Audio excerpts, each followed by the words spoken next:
Magandang umaga mga kahuan, narito na ating ulat panahon ngayong araw sa Pilipinas.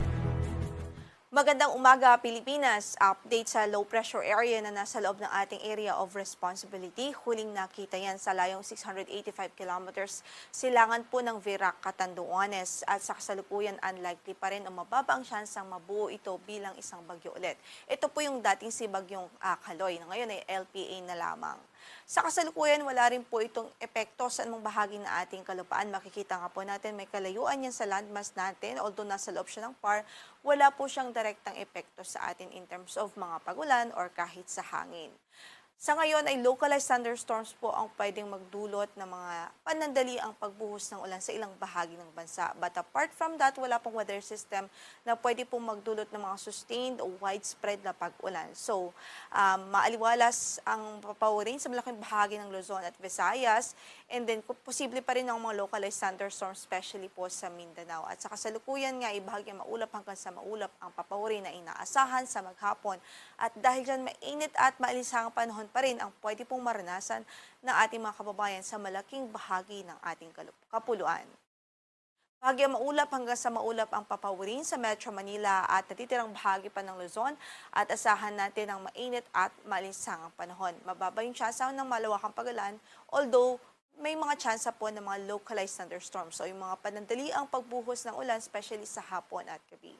Sa Kamaynilaan, 35 degrees Celsius ang inaasahang magiging maximum temperature, 26 sa Baguio, 32 sa Laoag City, 38 naman sa Tuguegarao, 34 sa Legazpi at 33 sa Tagaytay City. Sa Visayas at Mindanao ay generally bahagyang maulap hanggang sa maulap din ang papawirin. Kung may mga pagulan man ho ay mga panandali ang pagbuhos due to localized thunderstorms. At sa pagtayo ng ating temperatura, sa Cebu ay 33 ang pwedeng umabot na maximum temperature doon sa maghapong ito, habang sa Iloilo ay 33 din, 34 sa Tacloban City, gayon din sa Puerto Princesa City at Calayan Islands, 35 degrees Celsius naman sa Zamboanga at 34 degrees Celsius sa Davao City.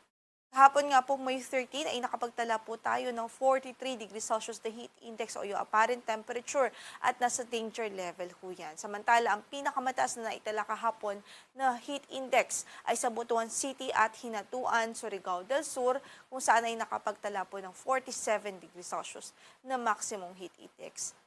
At sa araw na ito, inaasahan natin pa rin ng 43 degrees Celsius na heat index dito sa Kamaynilaan, habang 47 degrees Celsius din ang pwede ring maging maximum o pinakamataas na heat index sa buong bansa dito sa Butuan City at sa Hinatuan, Surigao del Sur. So, ibig sabihin, nasa danger level po at maraming lugar sa ating